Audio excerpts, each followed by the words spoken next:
Are you looking to improve in your corset game? Then you need to add this Victorian corset with separate bustier to your list. So today I'll be showing you how I recreated this particular dress.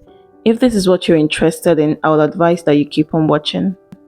My name is Eleganza and you're welcome to the channel. Do well to subscribe if you find this video helpful.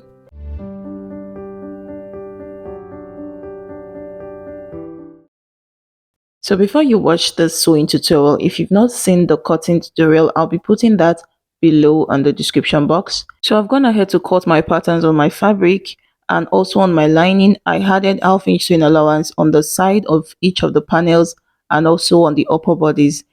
Then at the bottom part, I used 1-inch sewing allowance because my pattern was not long enough. So then I already have my cup patterns cut on my fabric with half-inch sewing allowance all around it. So what I'm going to do first of all is take out the patterns and show you how to stitch it. Here I have my lining cut together and I've also added interfacing to my fabric. At the end of the cutting tutorial, which is the previous video, I showed you how I cut everything at once so as to save you the stress of cutting each pattern. So I'll take out the patterns and remove all the paints. Then I'll open it up and show you how I'm going to stitch it.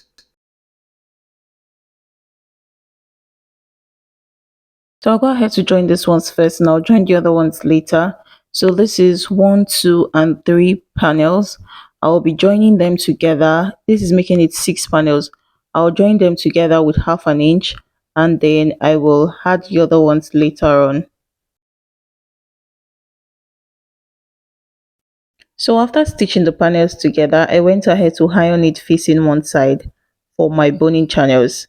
Now I'm going to be adding those other remaining panels to it. So thanks to the notches, I'm able to know which panel goes together.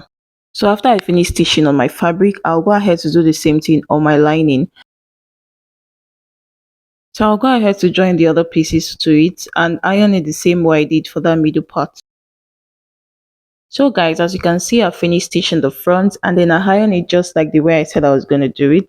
So you should be doing yours like that. Now I also did the same thing for my lining. If you have enough interfacing, you can add it to your lining too to make it. So for the back pattern, I'll be doing the same thing. I'll take out the patterns and then open it up to stitch.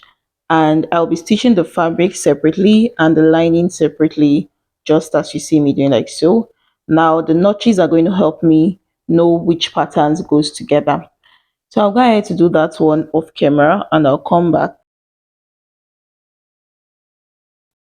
So this is a 2-pack pattern already stitched and I also ironed the seam to one direction. I did the same thing for the lining. So now for the cup part, I'm going to take off my patterns and then I place interfacing for my fabric and also for my lining. Like I said, if you have enough interfacing, you can use it even for the bodies. So mine was not much, so I only made use of it for the lining of the cup. So then I will go up by 1 inch at the center part of the cup and then I will connect to form a curve. Now I'll go ahead to cut that part out for the fabric and also for the lining. You can see I placed them together. So this is how it's going to be. So I'll take off my lining and keep it aside and then I'll show you how to join the cup. So I'll go ahead to open it up. Note that everything you're doing for your fabric, you're doing for your lining, same way. So the same way I'm going to be joining my cup parts for the fabric, I'll be doing the same thing for my lining.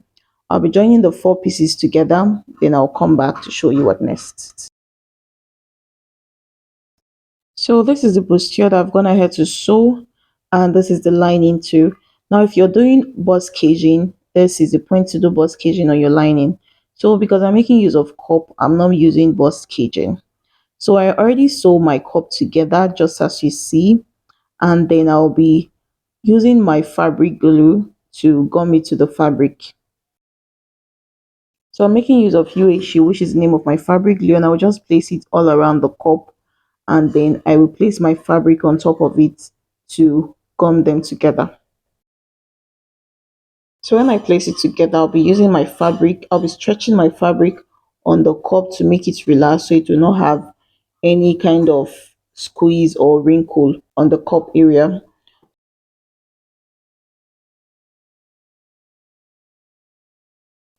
So after getting this done, I'll place my lining front side facing front side on top of the cup area. Now I'm going to be stitching that upper part, and you can see the other part that's going to go to the armhole. So I already made my notch from where the armhole is going to start from. So I'll be stitching that upper part, and then I will turn it over. Now you're not going to be stitching the bottom. When I sew the upper part, I will top stitch it and then give it a good press. So now this is what I've already explained. I turned the top, stitch it, and then give it a good press on the chest area. Now for the bottom part, I will go ahead to fold it. I'll be folding the lining with 1/2 inch, and I'll fold the fabric with 1/2 inch, and I'll be top stitching both of them together. Or you can go ahead to serge it if you have a weaving machine. The aim is to make sure that it is neat, because that's what we do here. All right. So as you can see, all the panels are already sewn, and then I have my bustier here already finished. Now I'm going to be joining the panels together, the front and the two back panels together, using my sewing allowance. Now you can either take your sewing allowance, like I used 2 inches of my sewing allowance. I could just take that out, or I could just measure my body measurements. So I just went ahead to take out the 2 inches sewing allowance. Now after shaping it, now I'm going to be creating my boning channels. Now since I've already gone ahead to iron all of the boning channels facing one direction, I'm going to be top stitching the space that will be inserting my plastic bone to. So I'll go ahead to trim out the side part, leaving 1/2 inch on my boning channel. Now this is totally optional, but I just like to put bones on the side part to give my corset a good figure.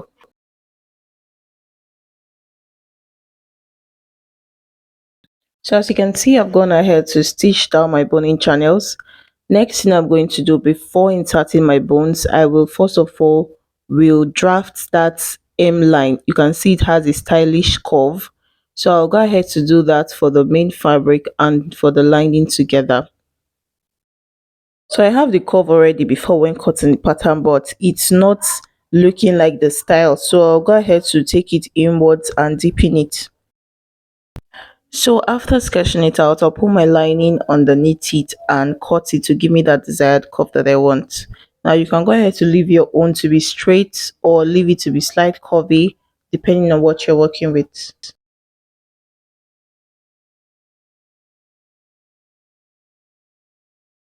So then I'll measure the length of my boning channel, and then I'll take 0.75 from the top and from the bottom length.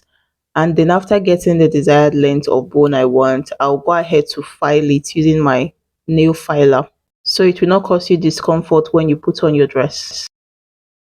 So then I'll go ahead inserting my bone to all of the boning channels, and then after I'm done with that, I will give it a good press so it will be flat.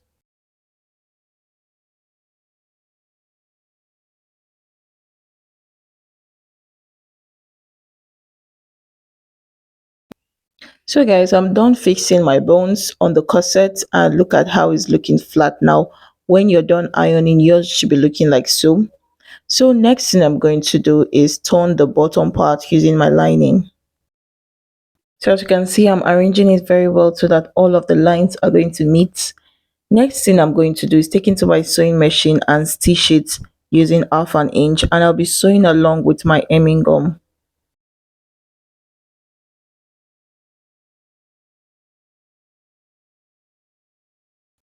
So I've already pinned them down to keep it in place, and this is the hemming gum. In case you don't know what an hemming gum is, it's also known as fet. So this is going to help keep my lining and fabric in place when I'm ironing it.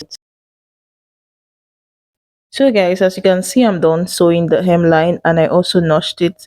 Next thing I'm going to do is sew the side part with 1/2 inch, and then after sewing it, I will turn it to the front and then give it a top stitch. I'll create a boning channel on that part that I've sewn.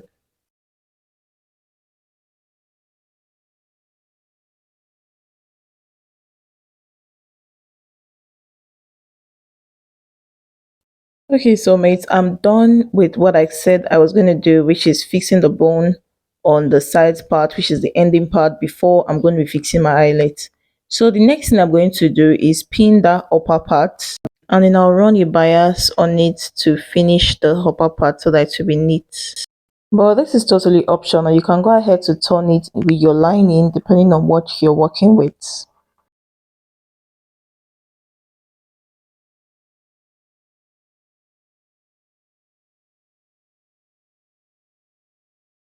So guys, I've already gone ahead to hem the center front. Now I'm going to be hemming the back part. I went ahead to do this off camera, but I'll be explaining the process. So I made use of 2.5 inch for the bias, just in case you want to know the wideness. Now for the length, I will place my fabric like so, and then I'll be coming out by half an inch on both sides for my folding allowance. So now I'm going to place it like so on my fabric, but I'll be making this stitch from the inside, which is from the lining part, and then I will turn it and top stitch it on the fabric. So here's what I'm going to do. I'll place my bias tape front side facing front side. I came out by half an inch on both sides, and then I will sew with half an inch. Then after doing that, I will turn to the front and fold that folding allowance inward and top stitch it, and that's what's going to give me what I've already done on this middle part, as you can see. If you want to be creative, you can do something like this. So now the next thing I'm going to do is fix the bustier underneath the Victorian corset. So this is after I've already given my corset a good press. You can see it's looking neat and very relaxed. So I'll show you two ways I get to fix my bustier on my Victorian corset. Now I went up by 7 inches on my pattern. If you can check back to the tutorial, cutting tutorial, I went up by 7 inches on my pattern, and then my Victorian corset is starting on my nipple point, which is 10 inches. So then after measuring that, I went ahead to put my pin to keep it in place. And then I also went ahead to pin that Victorian corset to my armhole, because that's how it is on my pattern. So I'll go ahead to do the same thing. I'll explain again. I went up by 7 inches, and then I marked 10 inches for my nipple point, which is where my Victorian corset is going to be. Then I went ahead to pin that. Then you can see that on the middle part, I came up a bit during the pattern. So that is just going to be in place. And then I fixed the side part to the armhole. So if you don't get that first part, I'll go ahead to explain the second part so you can make use of any one. So the length of my blouse is 24 inches, right? Now I'm going to mark my underbust, which is 13 inches. So my bustier is going to be on my underbust, and then I will pin it down to secure that place.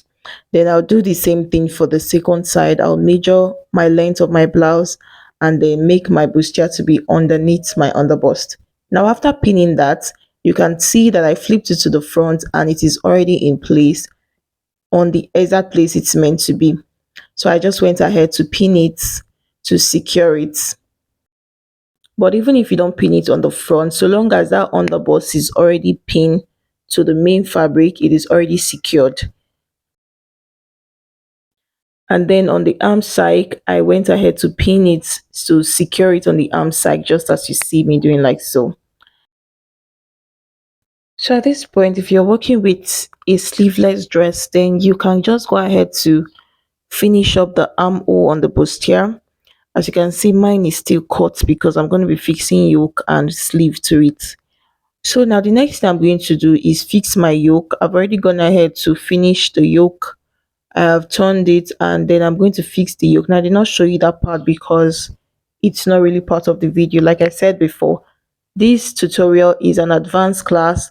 So before watching this video, you should know how to make a simple corset dress or simple blouse with yoke. But if you don't know how to do it, I have other beginners tutorial that you can go ahead to check out, which are already under the description box below. So this is the back of my yoke. Like I said, it's already finished, and then I put my buttonhole and my buttons on one side, and this is the front part of the yoke. So I'll go ahead to show you how I sew it to my corset. So I'll go ahead to place the back like so, and then I'll be top stitching it with half an inch. So you can see the way I placed it, where the armhole is already close to the arm side, and then I'll go ahead to top stitch it on the upper line.